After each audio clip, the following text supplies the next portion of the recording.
இன்னைக்கு என்ன குழம்பு வைக்க போறாங்கன்னு தெரியல. என்னமோ பச்சை பச்சையா எடுத்து வச்சிருக்கீங்க, என்னம்மா? வயிற்றுல பூச்சி விளாடாம இருக்கிறதுக்கு பாவக்காய் குழம்பு வைக்க போறோம். அப்படியா? சரி ஆமா. சரி. இப்ப என்னன்னா பாவக்காய், தக்காளி, வெங்காயம், கருவேப்பிலை, கொத்தமல்லி, புதினா மூணும் வச்சு கட் பண்ணி குழம்புக்கு தயாராக போறோம்.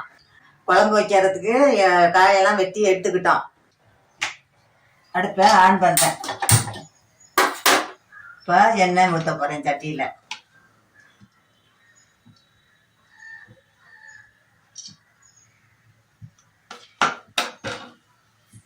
எண்ணெய் காஞ்ச உடனே முதல்ல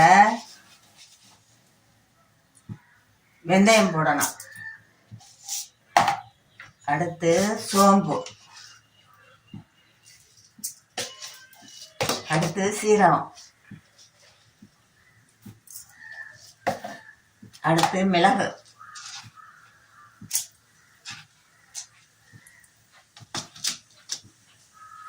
அடுத்து கடுகு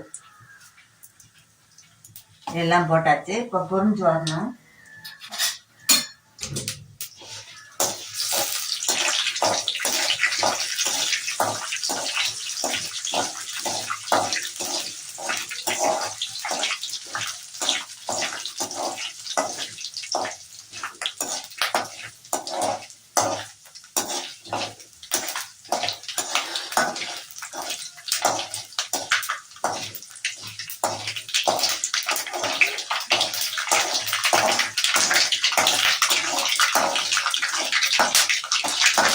அரிஞ்சு வச்சுட்டு அதெல்லாம் கொட்ட போகிறோம்.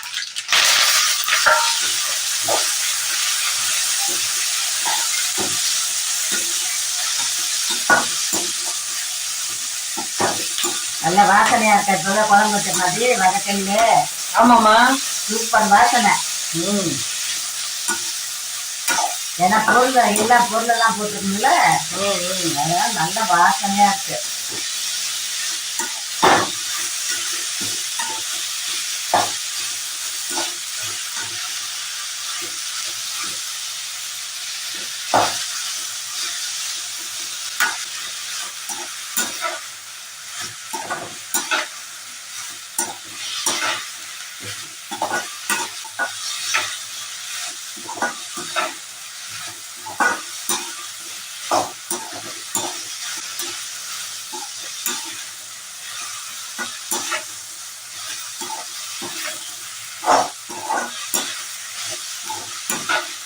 நல்லா வதங்கி வந்துகிட்டு இருக்கு.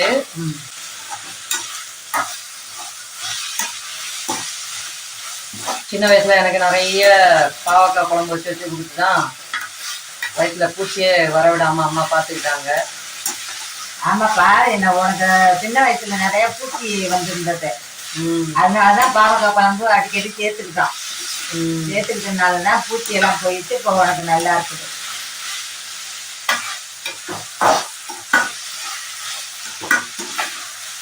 ஆமா, ஏன்னா சின்ன குழந்தைங்களுக்கு ரொம்ப நல்லதுதான்.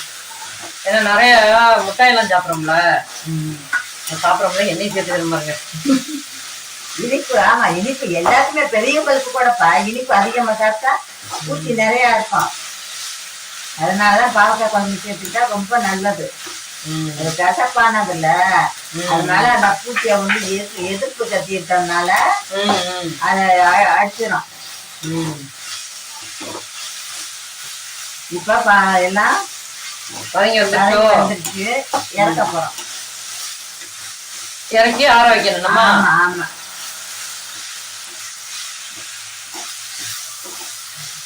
சரிங்க, இத வதக்கி அப்படியே ஆற வச்சு அடுத்து நம்ம அரைப்போம்.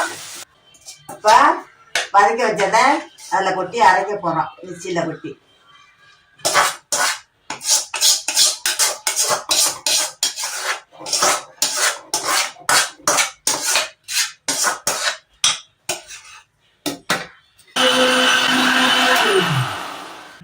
அரைச்சாச்சு.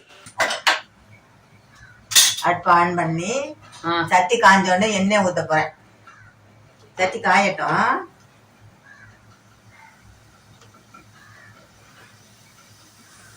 காஞ்சிச்சா? காஞ்சிக்கிட்டே இருக்கு. எண்ணெய் கொஞ்சம் எண்ணெய் விடுறேன். கொஞ்சம் விட்டா போதும். முதல்ல என்ன விட்டுருக்கோம்ல, ம். இப்ப கொஞ்சம் கடுகு போடும். கடுகா? ஆமா, போட்டாச்சு கடுகு.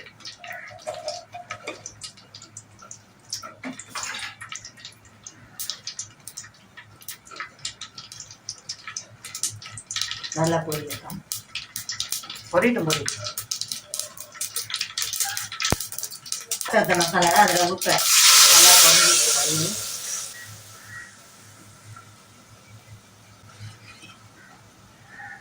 புளி காய்ச்ச தண்ணியா ஊத்துறேன். புளி காய்ச்ச தண்ணியில உப்பும் போட்டீங்களா?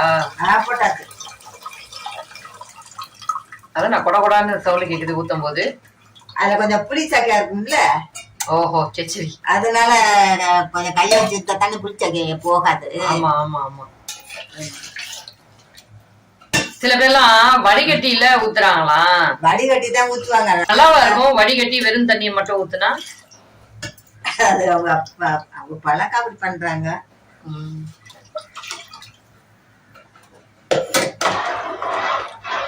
மிளகாத்தூள் போடுறோம். காரத்துக்கு மிளகாத்தூள் போட்டாதான் காரமா இருக்கும்.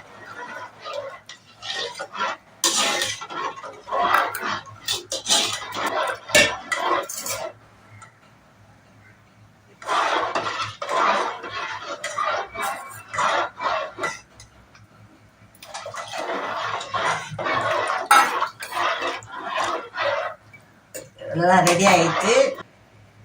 பாவக்காய் குழம்புல போட போறோம்.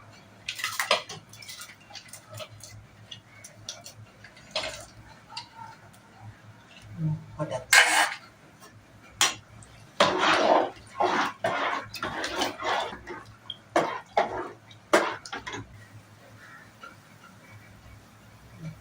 குழம்பு நல்லா கொதிச்சு வந்துகிட்டு இருக்கு.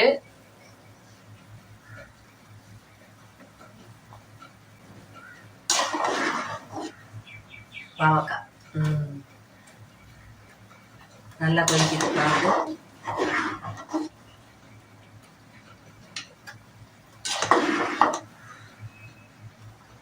பாவக்காய் வெந்தோடனே இறக்கி வைக்க வேண்டியதான்.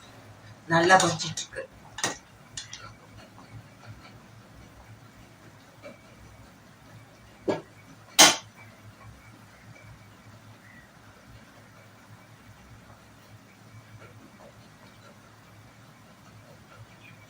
நல்லா வாசனை வருது. பொருளெல்லாம் எல்லாம் போட்டுக்கோங்களா, அதான் நல்லா வாசனையா இருக்குது.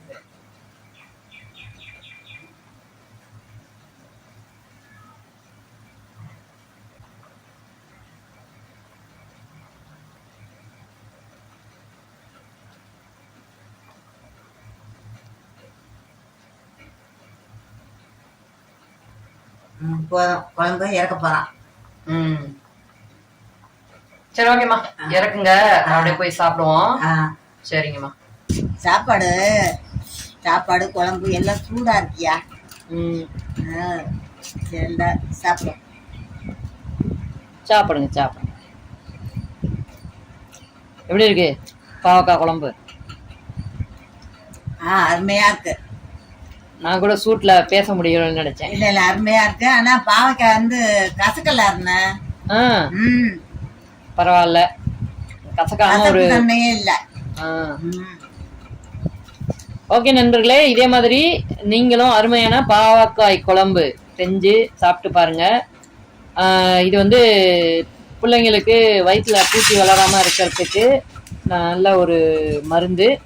இதை சின்ன குழந்தைங்களுக்கெல்லாம் கொடுங்க, நீங்களும் சாப்பிடுங்க. நம்ம சேனலை சப்ஸ்கிரைப் பண்ணாமல் இருக்க நண்பர்கள் சப்ஸ்கிரைப் பண்ணிக்கிங்க. நிறைய பேருக்கு ஷேர் பண்ணுங்கள் வீடியோஸை. உங்களோட கருத்துக்கள் எதாவது இருந்துச்சுன்னா அதை கமெண்ட் பகுதியில் சொன்னீங்கன்னா நாங்கள் அடுத்தடுத்த வீடியோவில் அதை இம்ப்ரூவ் பண்ணி உங்களுக்கு கொடுக்குறோம். பாய்.